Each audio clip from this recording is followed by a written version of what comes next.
Hi, I'm Amy Hencho and we are out here in Glentress recceing the World Champs Marathon course, which is happening in a week's time on Sunday the 6th of August.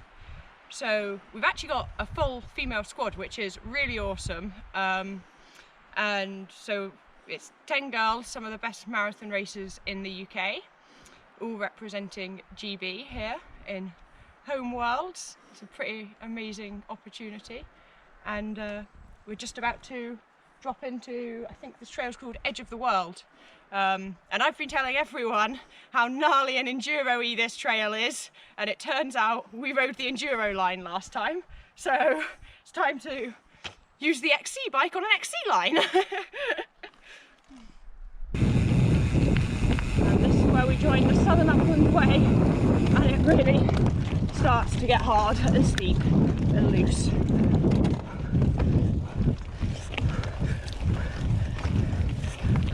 And if anyone thought the start was hard up until that point, it's about to get emotional.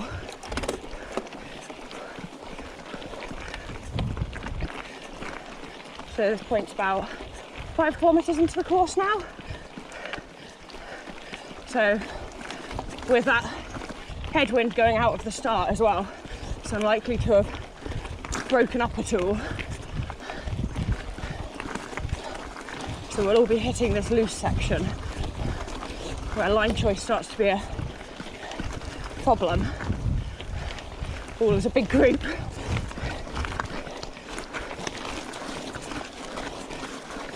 Like here, if you're on the left hand side of the group, you're a bit stuffed.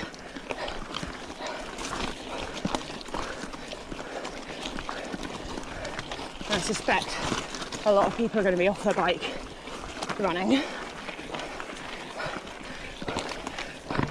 Fingers crossed not me, because I'm not very good at that.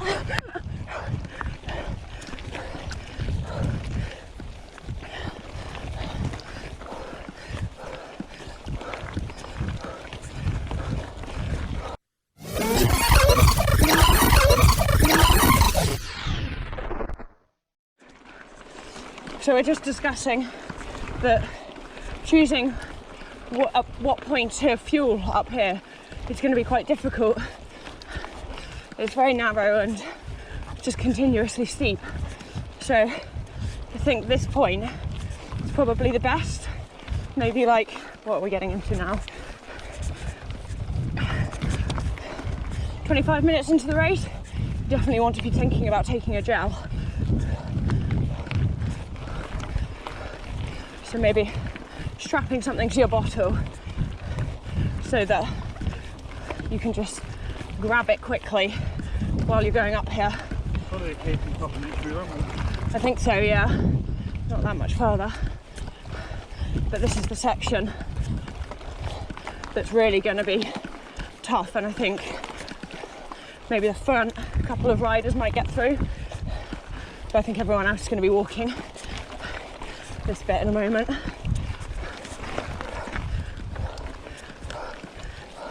Because there kind of is only one line. Ooh. And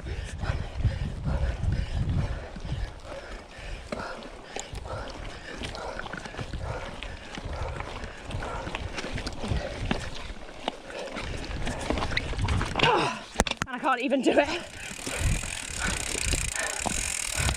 with no one in front of me, apparently. Oh, Neil can. Some people are the worst.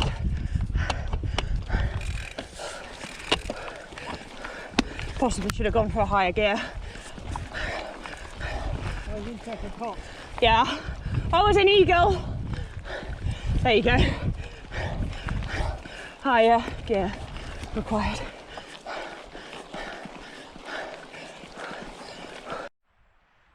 So a huge thanks to all of my sponsors who probably wouldn't be able to have got to this point this year without. Talk have been a massive help teaching me all about nutrition. This is only my second year of racing, so it's been a massive learning curve, and having Talk to sort of help me work through the minefield that is hydration and nutrition has been absolutely incredible. And as well, Scott, for giving me the bike. It's one of the best cross-country bikes you can get out there, and when you love descending as much as I do, there isn't really any other bike for it. This bike just eats it up and it's so much fun. So massive thanks to them, and a massive thanks to Rapport 3 for helping me out a bit with holidays and getting me to events.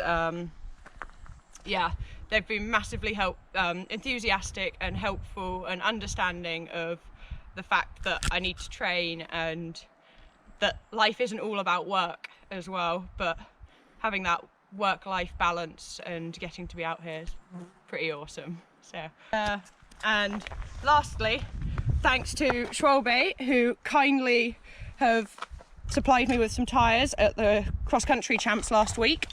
So I am running, well, today I'm here to test if Racing Ralph at the front is the way to go, or if I'm going to put a Racing Ray on for some of the more gnarly descents. But Racing Ralphs are slightly faster, so for a cross-country marathon course, that is the way I prefer to go, and they are such grippy tyres anyway that that's what pressure are you running?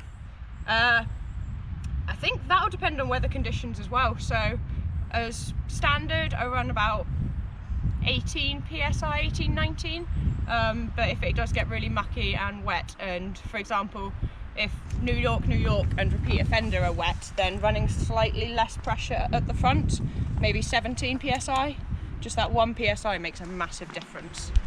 So yeah, we'll see on the day. Oh, you don't know the XC line down and you're at the front.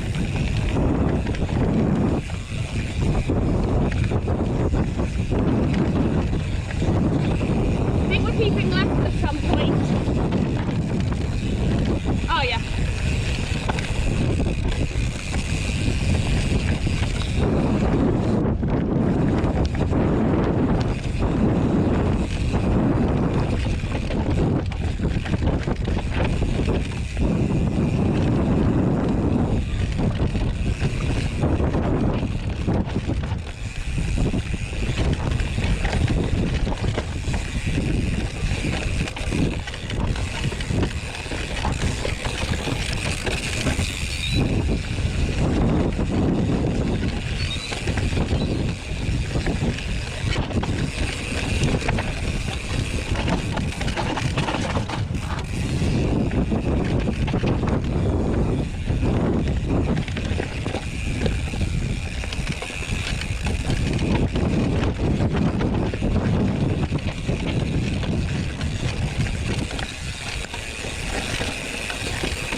Did you see our enduro split deal? Lots of tape across it.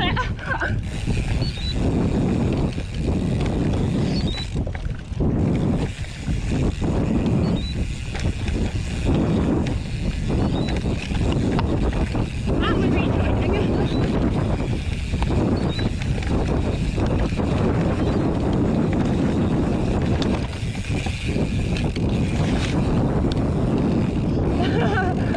Nice. That's less gnarly without that little bit. Yes.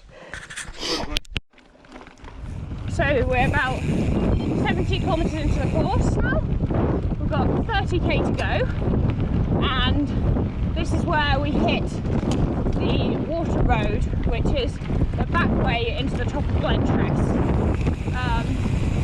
Just had a feed zone back along the main drag from Donkey to here. So there's been a lot of descending by now, a lot of climbing. Just done the two hardest descents on the course, which is New York into repeat offender. And now we've got a 6 kilometre climb where we have to go up 320 metres of elevation.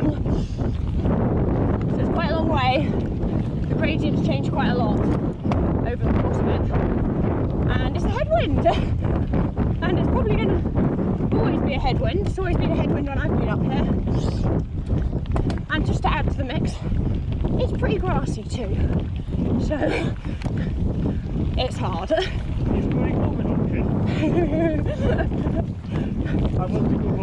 Neil wants to go home already.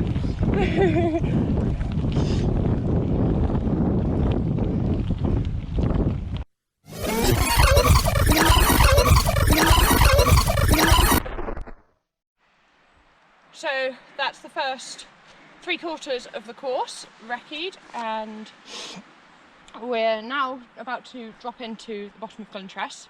So we've got quite a long way to go downhill before we come back up and back down again to go into the XCO course.